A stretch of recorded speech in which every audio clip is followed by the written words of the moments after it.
Selamat datang di podcast Ruang Lektor. Saya Lektor Amatir. Semoga tersampaikan dan selamat mendengarkan.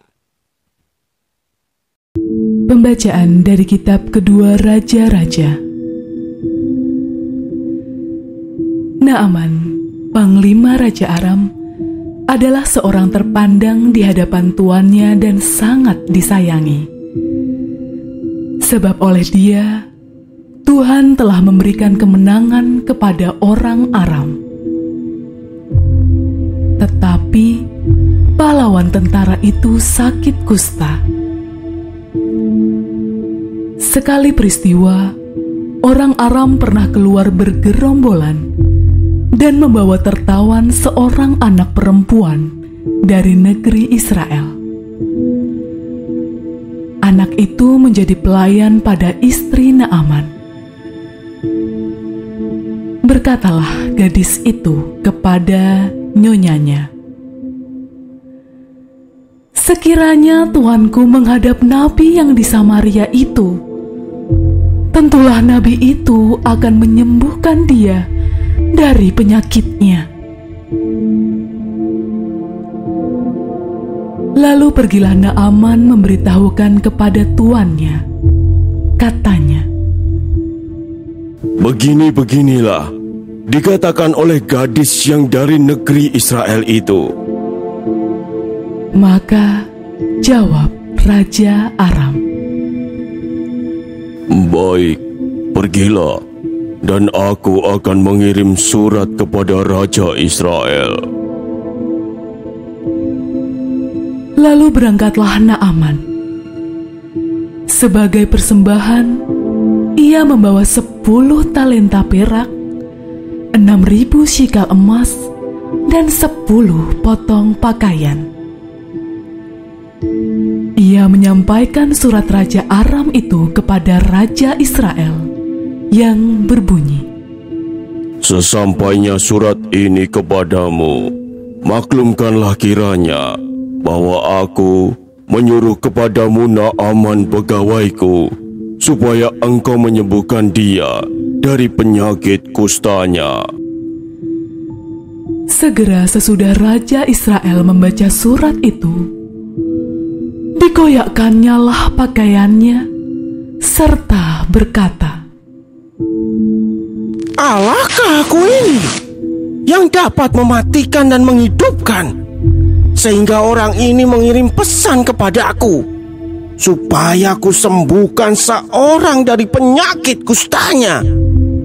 Sesungguhnya perhatikanlah dan lihatlah, ia mencari gara-gara terhadap aku." Segera sesudah didengar oleh Elisa, abdi Allah itu, bahwa Raja Israel mengoyakkan pakaiannya, dikirimnyalah pesan kepada Raja. Bunyinya, "Mengapa engkau mengoyakkan pakaianmu?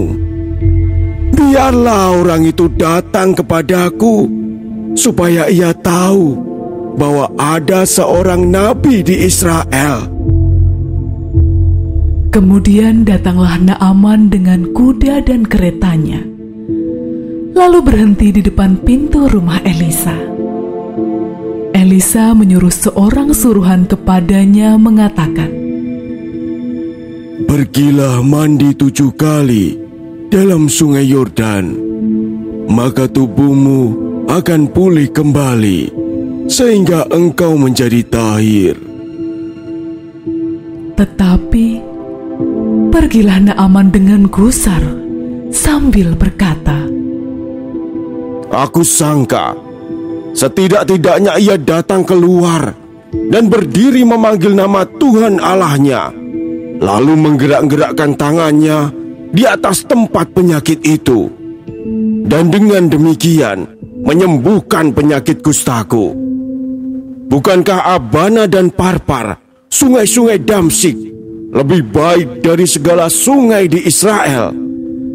Bukankah aku dapat mandi di sana dan menjadi tahir?" Kemudian berpalinglah ia dan pergi dengan panas hati. Tetapi pegawai-pegawainya datang mendekat serta berkata kepadanya, "Bapak, seandainya nabi itu menyuruh perkara yang sukar kepadamu, bukankah Bapak akan melakukannya? Apalagi sekarang, ia hanya berkata kepadamu, 'Mandilah, dan engkau akan menjadi tahir.'" Maka turunlah Naaman membenamkan dirinya 7 kali dalam sungai Yordan, sesuai dengan perkataan abdi Allah itu. Lalu pulihlah tubuhnya, kembali seperti tubuh seorang anak, dan ia menjadi tahir. Kemudian kembalilah Naaman dengan seluruh pasukannya kepada abdi Allah itu. Sesampainya di sana, majulah ia ke depan Elisa dan berkata, "Sekarang aku tahu bahwa di seluruh bumi tidak ada Allah kecuali di Israel. Karena itu, terimalah kiranya suatu pemberian dari hamba-Mu ini." Demikianlah sabda Tuhan.